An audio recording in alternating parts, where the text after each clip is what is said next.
السلام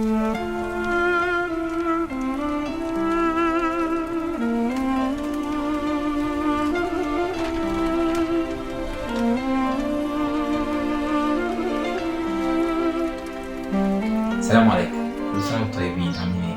النهارده فيديو هيكون مختلف لاني هتكلم عن حاجة مضايقاني ومضايقة ناس كتير، وهي المنافقين او المنافقات او ايا كان زي ما تسميهم، سواء بنات او ولاد. الحقيقة الموضوع ده مستفز جدا جدا. يعني انا في الفترة الأخيرة كنت بنزل كلية، شفت حاجات غريبة جدا جدا. فعشان كده يمكن عملت الفيديو ده بسبب الحاجات اللي انا شفتها للاسف ما ينفعش يتسكت عليها، ومستفزه، حاجات مستفزه جدا. يعني ما اظنش لو حد شافها هينبسط خالص. وللاسف اللي بيعملوها عليهم بشكل التدين، فده اللي بيضايق اكتر. هو مش شخص مثلا عادي ولا بنت عاديه فبيعملوا الكلام ده، لا، هم عليهم بشكل، عليهم السمت، عليهم بشكل التدين كمان، فده بيضايق اكتر. وفي رمضان كمان، يعني في رمضان الموضوع بصراحة مستفز جدا. يعني مثلا أكون قاعد مثلا في الكلية ونلاقي إن البنات لابسة عبايات ولابسة خمارات عشان رمضان، بس هو في العادي بيجوا بشعرهم عادي.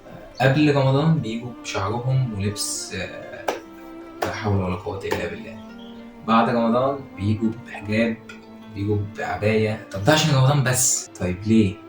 ليه مش عشان باقي الشهور؟ يعني هو رب رمضان غير رب باقي الشهور؟ ده الموضوع المستفز. اللي خلق شهر رمضان ما خلقش شعبان ورجب وشوال وذو القعدة؟ ما خلقش الشهور دي؟ يعني مش هو نفس الإله ولا ده إله تاني؟ واللي بيضايق أكتر بقى كمان، مش بس إن هما بيتدينوا في رمضان بس، هما ليه يا ريتهم بيتدينوا أصلا. يعني يا ريتهم بيبقوا متدينين في رمضان. يعني ما عنديش مشكلة، ماشي تديني في رمضان ودي كويسة وكل حاجة، بس يا ريتك بتكمليها، يا ريتك بتعملي حاجة صح. لا، ده يعني انتي لابسة خمار ولا حجاب وعباية ولبس واسع ولا شف وكل الكلام الجميل ده، وخارجة تسلمي على ولد، وخارجة تهزري وتضحكي معاه وبتاع، ويسلم عليها وهي تسلم عليه ويضربها وتضرب. ايه ده؟ ايه ده؟ ايه ده؟ والخيمة الرمضانية بيخرجوا بعد بقى الكلية ولا حاجة، يخرجوا على الخيمة الرمضانية على طول، يلحقوا بقى الخيمة من أولها. الخيمة الرمضانية اللي بتبقى أصلا هي مش رمضانية، هي خيمة فجورية أو خيمة تكفيرية. يعني هي مش خيمة رمضانية خالص. يعني أنت كل اللي بتعمله في رمضان من صيام، من قيام، من صلاة، من ذكر، من قرآن، وكل الكلام ده، خيمة واحدة تقضي عليه، تدمره، تنسفه. فهي حرفيا خيمة تكفيرية مش خيمة رمضانية. فيديوهات مالية النت، مش أنا اللي هتكلم يعني وأقول الخيمة بيحصل فيها إيه. وبعدين خلينا نرجع لبتوع الكلية تاني، اللي هم البنات والشباب وكده. يعني مش عايز أبقى يعني متحمل على البنات بس، برضه يعني أنا مش بتكلم على البنات بس، بتكلم على كل المنافقين عموما، مش بس البنات. ولكن هي الموضوع بيظهر اكتر في البنات عشان هم بيكونوا شعرهم مثلا بيتحجبوا، او بيكونوا مثلا لابسين ضيق فبيلبسوا واسع، ايا كان كده، فده بيبان اكتر. يعني الولاد ما مثلا مش هيبقوا بشعرهم وهيلبسوا حجاب فمش هيبان، لكن الولاد بيبانوا في حاجات تانية كتير بقى، مثلا زي الصلاة. ربنا قال لك ايه؟ الذين اذا قاموا للصلاة قاموا كسالى. فهم دول المنافقين، ان هم بيقوموا كسالى، مش كسالى جسديا بس، كسالى ذهنيا وجسديا وقلبيا، بكل جوارحهم ومعانيهم. هم كسالى بكل حاجة، وللأسف هم بيراقوا الناس. هم من صفة المنافقين إن هم بيراقوا، يعني بيبقوا عايزين الناس تشوفهم، الناس يراهم، الناس تراهم، لكن ربنا كأنه لا يراهم، كأنه لا يطلع على ما بقلوبهم. هم للأسف عايزين الناس بس اللي يشوفوه، عايزين الناس بس اللي يعرفوا إن هم بيصلوا. الشباب بالذات ده اللي هم بيقوموا ويصلوا عشان صحابهم بيصلوا، أو تلاقي واحد مثلا مصاحب 2 فهو التزم وبقى كويس وبقى شخص محترم، يعرض عليهم الالتزام ويقول لهم يلا نروح نصلي سواء التراويح او ايا كان، بيجاملوه، مش رايحين يصلوا عشان ربنا، بيجاملوه. اللي هو ايه ده، يلا نروح نصلي معاه، نجامله، نكون معاه وخلاص. مفيش حاجه اسمها كده، مفيش حاجه اسمها نكون معاه وخلاص. لو انت مش عايز تصلي ما تصليش. الصلاه دي مش عشان الشخص ده، الصلاه دي عشانك انت وربنا، بينك وبينه بس، مش عشان فلان ولا علان. بتيجي الصلاه متاخر، ويا ريتك بتصلي في العادي. انت بتصلي الصلاه اللي هو قالك عليها، صاحبك ده اللي هو قالك عليها بس، لكن ما بتصليش بقى باقي الصلوات. يعني انت لو صاحبك اخدك التراويح تروح تصلي التراويح، صاحبك اخدك الفجر هتروح تصلي الفجر، صاحبك اخدك المغرب هتروح تصلي المغرب. لكن باقي الصلاة انت مش بتصليها ولا تعرف عنها اي حاجة، ولازم عايز حد يفضل يحركك. لكن انت تحرك نفسك دي مش عندك. فده ليه للاسف الشخص ده هيفضل عايش لك طول العمر، يعني هو هيفضل يحركك طول عمره. وبعدين هو لو حركك طول عمره انت بقى فين؟ يعني انت المفروض انت بني ادم، انت المفروض انت تحرك الناس، مش تستنى شخص يحركك. انت المفروض مسلم، المفروض تحرك الناس، تدفعهم، تقول لهم يلا، يعني تحمسهم، مش تبقى انت كسول وعايز اللي يحمسك. وبعدين نرجع للبنات تاني اللي بيبقوا متبرجين قبل رمضان وبعد رمضان بيبقوا محترمين جدا عادي. دول بتحس ان عندهم تناقض عقلي، تناقض قلبي، تناقض في كل المعاني. لان هو مفيش حاجه اسمها كده، مفيش حاجه اسمها انا هلبس الحجاب 30 يوم وبعد كده اقلعه. مفيش حاجه اسمها هلبس عبايه 30 يوم وبعد كده اقلعها. ليه؟ يعني ليه عملت كده؟ عشان رمضان وكده. يعني ايه عشان رمضان؟ يعني ايه عشان رمضان؟ هو اللي خلق رمضان ده مش هو نفس الاله اللي خلق باقي الشهور؟ وهو اللي امرك انك تكوني محجبه، انك تكوني لابسه واسع، انك تكوني لابسه لبس لا يشف ولا يصف. هو نفس الاله ده. طيب يعني انت بتسمعي كلامه في جزء وتسيبي اجزاء تانية كتير؟ ده ازاي ده بقى؟ افتؤمنون ببعض الكتاب وتكفرون ببعض؟ دي صفه اليهود، المفروض ان انتم مسلمين ما ينفعش تعملوها. دي بقى الاوحش كمان، البنت اللي بتبقى صايمه وبتعمل كل حاجه في رمضان وتروح تصلي وبتقرا قران وبتصوم وبتعمل كل حاجه، ولكن برضه مش محجبه وبرضه بشعرها. انت ليه عملتي كده؟ تقول لك ما عشان انا بشعري بتاع، فانا مش عايزه اكون منافقه. يعني ايه؟ هو انتوا شايفين ان ده نفاق وانتوا كده مش منافقين؟ لا انتوا كده منافقين برضه. يعني هي البنت اللي بتبقى بشعرها وبتعمل نفسها ان هي بتسمع كلام ربنا، بتسمع كلام ربنا على مزاجها، يتبعون هواءهم مش يتبعون ربهم. انت لما تكون الحاجه على مزاجك تعمليها، لما تكون امر من ربنا ما تعملهاش. شخص هيقول لي دلوقتي هو انا ليه اصلا بتكلم عن الناس دي وسايب الممثلين والمغنيين واللي بيعملوا كل حاجه غلط، وهم بيطلعوا بيقولوا ان احنا بنعمل كل حاجه غلط، متصالحين مع ده. زي فنانه ما طلعت، مش عايز اقول اسمها يعني عشان ما تبقاش دعايه، طلعت في لقاء وقالت انا مش خايفه من ربنا، وانا بحب ربنا وبسمع كلامه، ومش خايفه من يوم الحساب، ومش خايفه من العذاب، وانا مش هتعذب لان انا ما بعملش حاجه غلط. الممثله دي للاسف يعني بتطلع بملابس هي مش ملابس، هي بتطلع هي بتطلع بس ما بتطلعش بملابس. في الاخر تقول لك انا مش خايفه من العذاب، مش خايفه من ربنا، وانا بحب ربنا وبسمع كلامه. طب انت فين بتحبيه وبتسمعي كلامه؟ اللي بيحب شخص بني ادم بيسمع كلامه في كل حاجه، وبيسمع كلامه في الحاجات اللي بيمروا بيها وفي الحاجات اللي بينهى عنها. انت بتحبي اله وما تسمعيش كلامه؟ ده ازاي ده بقى؟ تحبيه ازاي؟ يعني سيدنا عمر بن الخطاب رضي الله عنه كان بيقول لو ان علمت ان جميع الامه ستدخل الجنه وان واحد سيدخل النار لظننت انه انا. يعني هل انت احسن من سيدنا عمر؟ يعني شوف سيدنا عمر رضي الله عنه بكل الايمان والتقوى يعني عايز ايه اكتر من كده؟ يعني سيدنا عمر عايز ايه اكتر من كده؟ بيقول ان لو في شخص هيدخل النار فظننت انه انا، والتانية طلعت تقول لك انا مش خايفه وانا بحب ربنا وعارفه انه مش هيعذبني. كل ما بشوف الناس دي بفتكر الايه بتاعت الذين ضل سعيهم في الحياه الدنيا وهم يحسبون انهم يحسنون صنعا. هي دي للاسف ضل سعيها، وهي مفكره ان هي بتحسن صنعه، بتعمل حاجه كويسه، بتعمل حاجه حلوه بتفيد البشريه، بتفيد الناس، بتفيد الحياه.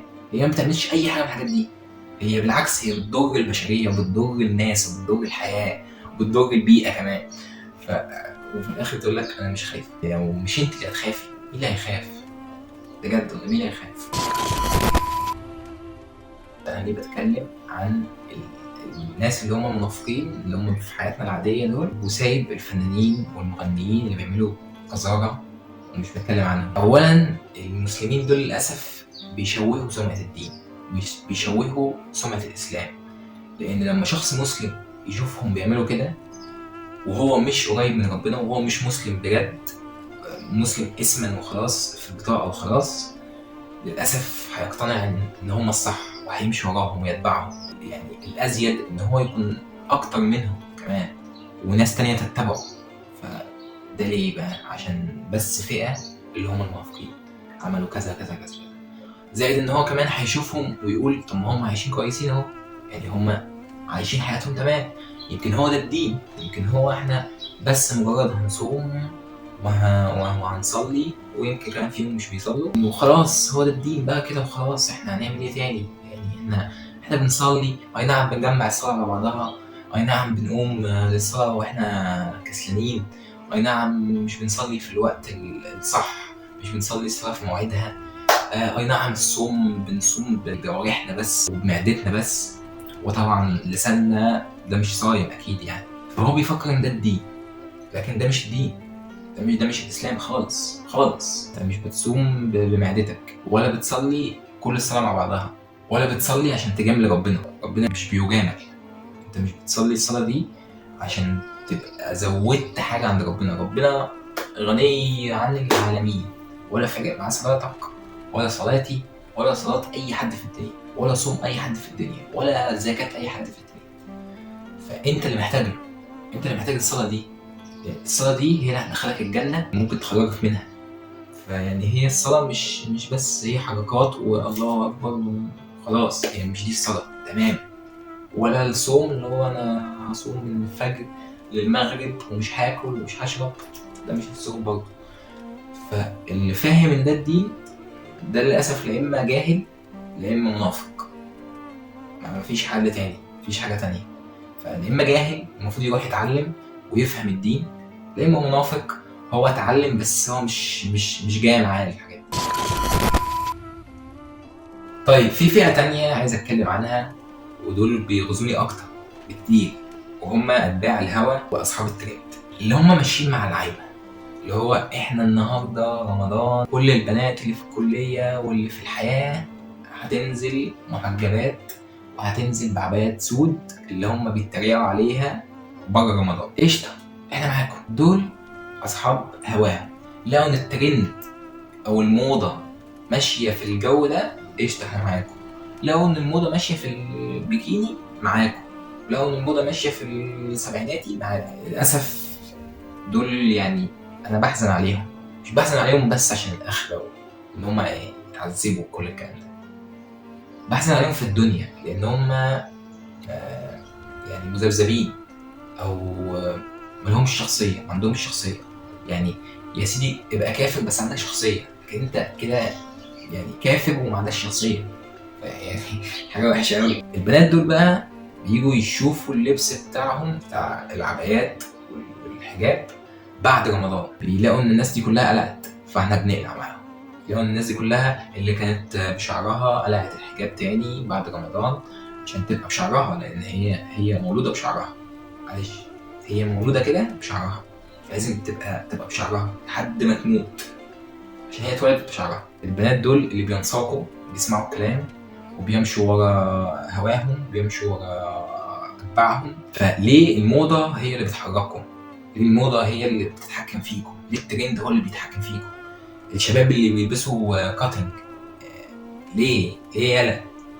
انت كده جامد، انت كده روش كده، مفيش منك، انت كده عبيط، انت كده عبيط فعلا. ليه؟ لانك ضعيف الشخصيه. انت لما تلبس كاتنج وبكره تلاقي الموضه اتغيرت، الموضه بقت سبعيناتي، هتلبس سبعيناتي، يبقى انت ضعيف الشخصيه. هتقولي لا، ما انا هكمل على الكاتنج. لا، مش هتكمل على الكاتنج، ولو كملت على الكاتنج تبقى ضعيف الشخصيه برضه، لانك الكاتنج ده موضه طلعت، او نسيت يعني، دي موضه طلعت وانتهت. انت بقى هتكمل عليها يبقى انت ضعيف الشخصيه، مش هتكمل عليها ترجع بقى للصح، ترجع للحق، ترجع للاحترام، ترجع للتهذيب، تبقى شخص محترم، ما تبقاش شخص مقطع. مفيش حاجه اسمها بنطلون مقطع. حاجه تانية برضه، الشباب اللي بتروح صلاه التراويح او بتروح اي صلاه ويتصوروا وينزلوا على السوشيال ميديا، انت كده مش جامد، انت كده منافق برضه. الموضوع مره مرتين ثلاثه ماشي، لكن انت مش كل يوم تنزل. يعني انا عندي ناس للاسف مش عايز اقول اساميهم تعرفين نفسكم، بينزلوا كل يوم، كل يوم الصلاه. يعني النهارده صلينا، النهارده صلينا، في ايام ما بيصلوش، ما بينزلوش حاجه. طب ايه ده يعني؟ طب انتوا الايام اللي ما بتصلوهاش دي اجازه يعني ما بتصلوهاش، ولا الايام اللي بتصلوها دي ليه نعرف ان انتوا صليتوها؟ ما ده العادي، يعني ده العادي انكم تصلوها. الاسلام هو الطبيعي. ليه احنا عشان نبقى مسلمين نبين ان احنا مش طبيعيين، نبين ان احنا جامدين، ان احنا بنصلي، احنا بنصلي التراويح، بنقرا قران، ده الطبيعي. ليه بنحطه في مكان مختلف؟ للاسف عشان الناس التانية بقت تحت قوي، فاحنا لما بنعمل حاجه طبيعيه بنبان اننا فوق، لكننا مش فوق، احنا اقل من الطبيعي. اللي بيصلي تراويح وبيخلص ويمشي ده اقل من الطبيعي. اللي بيقرا قران جزء ولا جزئين ولا ايا كان اقل من الطبيعي. ارجع شوف الناس كانت بتعمل ايه زمان، ارجع شوف المسلمين اللي بجد كانوا بيعملوا ايه، مش المسلمين بتوع النهارده. المسلمين بتوع النهارده دول للاسف بيتفخروا قوي وبيبرزوا الحاجه اللي بيعملوها مع انها حاجه عاديه. هي حاجه عاديه. ليه بتصور كل يوم؟ ليه بتصور كل يوم يا فلان؟ مش عايز اقول اسمك. هل انت كده جامد؟ لا، انت كده مش جامد، انت كده طبيعي. والناس اللي عندك كلها اغلبها بتصلي، ده الطبيعي. ليه نعمل حاجه طبيعيه وناخدها نتفخر بيها؟ المسلم المفروض يكون متواضع، المفروض يكون بسيط، المفروض مهما ما يعمل في الخفا، مش يعمل في العلن، مش يفضل يقول انا عملت، انا خليت، انا سويت. ده المسلم اللي بجد. انت ليه بتستعرض نعمه المفروض تحمد ربنا عليها؟ مش تستعرضها، ممكن تزول منك في ثانيه، في ثانيه كل ده يبقى مش موجود. هتقولي لا انا ايماني جامد وانا ايماني مش عارف ايه. مفيش حاجه اسمها كده. مفيش انت في نعمه واحمد ربنا. اقسم بالله اللي بيصلي اي صلاه والله العظيم انت في نعمه، والله انت في نعمه. للاسف ممكن تضيع منك في ثانيه، ممكن ربنا يغضب عليك في ثانيه بفعل بسيط عملته، بصوره نزلتها كان فيها سيكه رياء انت ضيعت. البوست نزلته للاسف كان فيه ربع جرام نفاق انت ضيعت. فانت تحمد ربنا انك مولود مسلم وفي اسره مسلمه. فما تجيش بقى تبقى منافق، ما تجيش تقول ايه انا جامد، انا حق، انا مفيش حاجه تغلبني، مفيش معصيه تكسبني، مفيش فتنه تحاربني. مفيش حاجه اسمها كده، انت ضعيف. الانسان ضعيف، يعني الانسان ممكن فتنه صغيره جدا تهلكه، ممكن فتنه صغيره جدا تهلكه. فانت بتصلي انت تحمد ربنا، هو اللي خلاك بتصلي. انت بتقوم ليل، هو اللي خلاك بتقوم ليل. انت بتصلي تراويح، هو اللي خلاك بتصلي تراويح. انت بتقرا قران، هو اللي خلاك بتقرا قران. انت بتتصدق، هو اللي خلاك بتتصدق، وهو اللي رزقك الفلوس اللي تتصدق بيها، هو اللي قادر يمنعها عنك، هو اللي قادر يزيدك منها، هو اللي قادر ينقصك منها. فانت لا تملك اي شيء، لا تملك في الدنيا ولا في الاخره اي شيء. اي حاجه انت بتستفاد بيها من عند ربنا، واي حاجه بتمنع عنك من عند ربنا برضه. منعها عنك لاسباب كتير جدا انت ما تعرفهاش، عنده حكمه منعها عنك. فاحمد ربنا برضه، احمد ربنا ان هي اتمنعت عنك، واحمد ربنا ان حاجه ثانيه جات لك، واحمد ربنا ان مرض اصابك، واحمد ربنا ان مرض اتشال منك. احمد ربنا على كل حاجه. انت كونك ان انت قاعد بتسمع الفيديو ده دلوقتي وبتتفرج عليه، انت كده عندك حاسه السمع، وعندك حاسه البصر، وعندك حاسه اللمس لانك ماسك موبايل او ماسك ماوس بتتفرج على الكمبيوتر. انت تحمد ربنا انك عندك حواس كتير جدا قادر تشوفها. انت قلبك اللي بيدق ده وانت بتسمع الفيديو او بتتفرج عليه، دي نعمه، دي حاجه كبيره جدا من عند ربنا. ربنا مغرقك نعم، ومغرق البشريه كلها نعم. تحمد ربنا وتتقي الله، سواء انت بقى منافق او سواء انت بتتباهى ويمكن ما وصلتش للنفاق، بتتباهى. يمكن الحالتين مش حلوين للاسف، الحالتين مش حلوين. المهم نرجع لكلامنا. الشباب اللي كانوا بيصلوا التراويح وبس، بيصلوا التراويح بس، ومنهم اللي بيصور ومنهم اللي مش بيصور، ومنهم اللي بيوصلوا متاخر كده ياخدوا ركعتين يقول لك احنا كده تمام لحقنا، ومش بيوصلوا متاخر عشان هم بعيد ولا بتاع. هو الجوامع في كل مكان، انت مش بتوصل متاخر عشان انت بعيد، مش حاجه اسمها كده. انت بتوصل متاخر لانك بتبقى قاعد مع اصحابك على القهوه، قاعد ما اعرفش تعمل ايه، ومش فارق معاك، كده كده عارف انك هتلحقها، عارف انك هتلحق ركعتين 3 4 ايا كان. انت مفكر ان انت هتلحقها، انت ممكن ما تلحقهاش. انت ممكن قاعد مع اصحابك على القهوه تاخر الصلاه، سواء تراويح او اي صلاه، تاخرها تقول 10 دقايق 5 دقايق، ممكن ربنا يتوفاك في اللحظه اللي انت بتقول فيها ماشي ماشي، ما هي لسه، هي مش لسه، انت اللي كنت لسه، انت اللي كنت لسه موجود، دلوقتي ما بقتش موجود، والصلاه موجوده، انت بس اللي ما بقتش موجود، وانت بس اللي منعت من النعمه دي. متخيل انت مش عايز تروح تصلي وبتاخر؟ في ناس كتير قوي اخدت النعمه اللي انت مش عايزها، اخدت النعمه واخدوا الثواب وانت منعت منها. لا اما ربنا توفاك، لا اما ربنا عامل غشاوه على قلبك، فانت اصلا مش عايز تروح تصلي. ده لاسباب جواك انت. هو ربنا مش بيعمل غشاوه ظلم، هو مش هيظلمك. الغشاوه دي سبب تراكمات انت بتعملها. بعدين ربنا قال لك ايه؟ ان الله لا يغير ما بقوم حتى يغيروا ما بانفسهم. فهو ربنا مش هيأهلك انك تروح تصلي الا لو انت عقدت النيه جواك انك هتروح تصلي دلوقتي، مش كمان ثانيتين. انت هتروح تصلي دلوقتي، هتروح تسيب كل حاجه وتمشي تصلي بس. ساعتها ربنا هيوفقك، ساعتها ربنا هيشيل الغشاوه اللي على قلبك. انت ما تقولش ربنا هو اللي حاطط لي الغشاوه دي، ربنا هو اللي حاطط لك، بس انت السبب. مش هو اللي حط لك ظلم، لا انت السبب، فعشان كده هو حط لك الغشاوه دي. انت ربنا عالم انت بتعمل ايه وهتعمل ايه، عشان كده حط لك الغشاوه دي. فانت بتبقى مؤخر صلاه التراويح ولا بتاع، ويا ريتك في الاخر بتصلي وتعمل بالصلاه اللي انت مصليها. انت ما بتعملش اي حاجه، انت ممكن تخرج تشرب شيشه، تشرب سجاير. ده للاسف بنشوفه. كأن ربنا اللي لسه كانوا بيعيطوا له في الصلاه من 5 دقايق ما كملوش 5 دقايق، ويا رب ارزقنا ويا رب اهدينا اللهم اعف عنا اللهم اغفر لنا اللهم ارحمنا، اللي انت لسه بتدعي له ده كنت لسه بتعيط قدامه، انت دلوقتي بتصلي. ازاي؟ هو نفس الاله اللي امرني ان انا ما اعملش دي، هو اللي امرني ان انا اطيعه واعمل دي اللي هي الصلاه، سواء تراويح او اي صلاه. ازاي انا بروح اصلي التراويح بعد كده اطلع اشرب شيشه، بعد كده اطلع اغتاب، بعد كده اطلع اكذب، بعد كده اطلع اغش في الميزان، بعد كده اطلع ابص على البنات، بعد كده اطلع اتكلم مع معرفش ايه؟ ازاي يعني؟ ازاي يعني انت مقتنع ان ربنا هيستجيب لدعائك اللي انت بتدعيه وبتعيط فيه ده وانت لسه بتعصيه؟ هو عارف انك لسه خارج بتعصيه. طب ازاي يعني ربنا هيشوفك وانت في المسجد وبتعيط وبتدعي، ومش هيشوفك وانت طالع بتكلم ام ادم وبتقول لها حرما هي تقول لك يا جماعه؟ ايه ده يعني؟ ما هيشوفك في الاثنين وهيحاسبك على الاثنين، وللاسف حساب اللي انت بتعمله ده مش هيكون كويس خالص وهيزعلك بجد. بعيدا عن الاخره والحساب ويوم القيامه والجنه والنار، في مشكله دنيويه للاسف وحشه جدا، وهي حربهم الثلاثيه مع ربنا ومع انفسهم ومع الشيطان.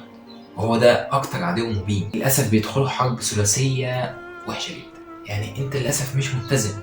يمكن انت متزن ذهنيا والاطباء لو عملوا فحص على عقلك هيلاقوه سليم، بس انت مش متزن قلبيا. لان لو انت متزن قلبيا مش هتدخل الحرب دي اصلا. الحرب دي انت الوحيد اللي خسران، ولا الشيطان هيخسر ولا نفسك هتخسر ولا ربنا طبعا هيخسر. انت بس اللي هتخسر. مش هتسمع كلام ربنا طبعا هتدخل النار.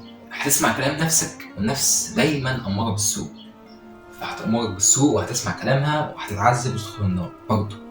هتسمع كلام الشيطان للاسف برضه هتدخل النار وهتتعذب، وهو كده كده هيدخل النار، فهو مش فارق معاه. يعني انت مش اللي هتزود عذابه، انت مش هتفرق معاه، يعني في ميزانه انت مش هتفرق معاه، لكن هو هيفرق معاك. هو في ميزانك هيسقطك في الحياه وفي الاخره وفي كل حاجه. ونفسك برضه هتفرق معاك وهتأمرك بالسوء وهتسمع كلامها هتضيع. وربنا اكيد هيفرق معاك، بيأمرك وبينهاك، فانت لو ما سمعتش كلامه في الحالتين انت برضه هتضيع، وللاسف ضياعك هيكون اكبر بكتير لو ما سمعتش كلام ربنا. فيا ريت ما نمشيش على سطر ونسيب سطر، ما نؤمنش ببعض الكتاب ونكفر ببعض. ده مش اسلام وده مش ايمان.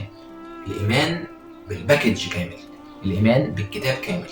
الكتاب اللي نزل ده اللي هو القرآن بنؤمن بيه كامل. مفيش حاجه اسمها لا ده الحته بتاعت الايه دي لا انا مش هعملها، الايه دي انا مش هعمل. مش حاجه اسمها كده، انت كده ضايع، انت كده للاسف. ايه واحده لو ما امنتش بيها ممكن تضيعك. الايه بتاعت الخمر والميسر والزنا والفواحش دي ايه بسيطه جدا في وسط صور عملاقه وايات عملاقه وكل ده. ايه واحده لو ما امنتش بيها هتروح فين؟ هتروح جهنم، هتروح جهنم بس ببساطه. الايه دي بس لو عملت اللي فيها انت ضيعت. فليه بقى الايه التانيه ما تعملش اللي فيها؟ ليه الايه التانيه سايبها؟ ليه سايبه الايه بتاعت فليضربن بخمورهن؟ ليه يعني؟ ليه سايبها ليه؟ يعني الايه دي وحشه؟ الايه دي يعني مش ربنا اللي كاتبها؟ مش هو اللي كاتب باقي الايات؟ هو نفس الاله اللي انت بتسمعي كلامه في دول ما تسمعيش كلامه في دول. طب ازاي؟ هتقول لربنا ايه لما تقابله؟ ان شاء الله كلنا هنقابله، كده كلنا هنقابله ان شاء الله. تقول له ايه؟ هتقول له خلفت وعدك عشان الناس، عشان كنت بسمع كلامهم، عشان كنت بمشي ورا الترند، بسمع كلام الموضة. خلفت وعدك عشان كنت مشغول شوية في الدنيا، كنت بمشي ورا الترند ده وبمشي ورا الشخص ده وبمشي ورا الشيطان ده. هتقول له ايه؟ للاسف هتقول له ايه؟ كل نفس هتحسب لوحدها، هتحسب بعيد عن كل ده، هتحسب بعيد عن الناس اللي كنت ماشي وراهم. الناس اللي كنت ماشي وراهم دول هيجوا يوم القيامة هيقول لك ولا نعرفك، ملناش اي علاقة بيك، وانت اللي هتحاسب لوحدك وهم هيتحاسبوا لوحدهم. الشيطان هيجي يتبرأ منك يوم القيامة، هيقول لك انا ما كنتش عليك بسلطان. فبالله عليك تتقي الله وتتوب، بالله عليك، لان الحساب قريب. ولو مش قريب في العامة، قريب في الخاصة، قريب ليك انت. عمرك ده هيكون قد ايه؟ 70 80 90 100 200 سنة 300 سنة ايا كان، هيكون قد ايه؟ في ناس عاشت اكتر منك وماتت. سيدنا نوح عاش 1000 سنة ومات. انت هتكون ايه؟ انت يا دوبك. اهل النار لما يجوا يتحاسبوا ربنا هيقول لهم قعدتوا قد ايه في الارض؟ هيقولوا انها ساعة النهار. هيشوفوا العمر اللي عاشوه ده على انه ساعة في نهار بس. العمر اللي هيجري بسرعة جدا كأنها ساعة في يوم، وانت مستكتر ساعة تقعدها مع ربنا بجد، مستكتر ساعة في الدنيا تقعدها مع ربنا بجد تنجيك في الآخرة. مستكتر ساعة قرآن، مستكتر ساعة صلاة عشان تنجيك في الآخرة. الساعة دي هتنجيك في الآخرة. يوم القيامة أي شخص هيتمنى إن هو يرجع ساعة واحدة، هيتمنى إن هو يرجع دقيقة عشان يعمل أكتر. المؤمن هيتمنى إن هو يعمل أكتر، والكافر هيتمنى إن هو يعمل أي حاجة أصلا. أنت مستكتر الوقت بتاع ربنا، مستكتر عبادة ربنا. ربنا سبحانه وتعالى قال عن المنافقين: بسم الله الرحمن الرحيم: فما جزاء من يفعل ذلك منكم إلا خزي في الحياة الدنيا ويوم القيامة يردون إلى أشد العذاب وما الله بغافل عما تعملون.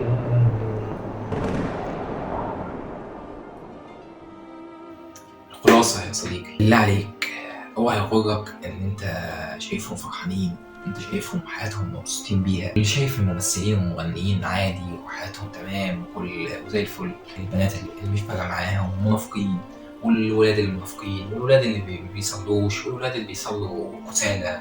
بالله عليك اوعى انت تشوف الناس دي وتفرح بيهم، تشوف ان هم مبسوطين وفرحانين، تنسى ان كل ده رايح. كل الفرح اللي في الدنيا ده والمتاع اللي في الدنيا ده رايح كده في ثانية. كل ده لا يسوى اي شيء قصاد عذاب الاخرة. ومش عشان ربنا اداهم رزق، مش عشان ربنا اداهم خير في الدنيا ده معناه ان هم زي الفل وكويسين وربنا راضي عنهم. لا، مستحيل. مستحيل. يعني الفنانين والمغنيين اللي ربنا بيبقى مانن عليهم بفلوس ومانن عليهم بنعمة وأولاد وشهرة وكل الحاجات الجميلة اللي أي شخص يحلم بيها، هل ده يغني عن العذاب؟ هل ده يغني عن جهنم؟ ولا يغني أي شيء. ده ربنا بيديهم متاع قليل عشان يديهم بعد كده بقى العذاب الشديد. فاحمد ربنا لو انت ما عندكش المتاع ده، وما تبصلهمش وما تقولش يا دول احسن مني، يمكن هم دول الصح. لا، هم مش الصح تماما، هم مش صح تماما. ده ربنا بيفتنهم، ربنا بيفتنهم في الفلوس اللي هو بيديها لهم، وربنا بيفتنك انت عشان يشوفك انت هتستحمل ده وهتقبل ده ولا لا. ربنا بيشوفك هترضى بما قسم الله لك ولا لا، ولا هتسخط ولا هتغضب، ولا هتقول ليه يا رب، ولا هتقول ليه اديتهم وما ادتنيش، ليه شهرتهم وما شهرتنيش، ليه اديتهم فلوس واولاد وما ادتنيش. كل ده للاسف فتنه ليك. ربنا عايز يشوفك انت هتعمل ايه، انت هتتصرف ازاي، هتاخد القرار ده ولا القرار ده، وانت في الاخر اللي بتحكم. فربنا سبحانه وتعالى قال عليهم بسم الله الرحمن الرحيم: لا تحسبن الذين يفرحون بما أتوا ويحبون أن يحمدوا بما لم يفعلوا فلا تحسبنهم بمفازة من العذاب ولهم عذاب أليم. بس كده يا صديقي، وانا كنت مبسوط اني اتكلمت معاك حقيقي. لو انت قاعد لحد دلوقتي بتتفرج فانا والله ده هدف. السلام عليكم ورحمة الله وبركاته.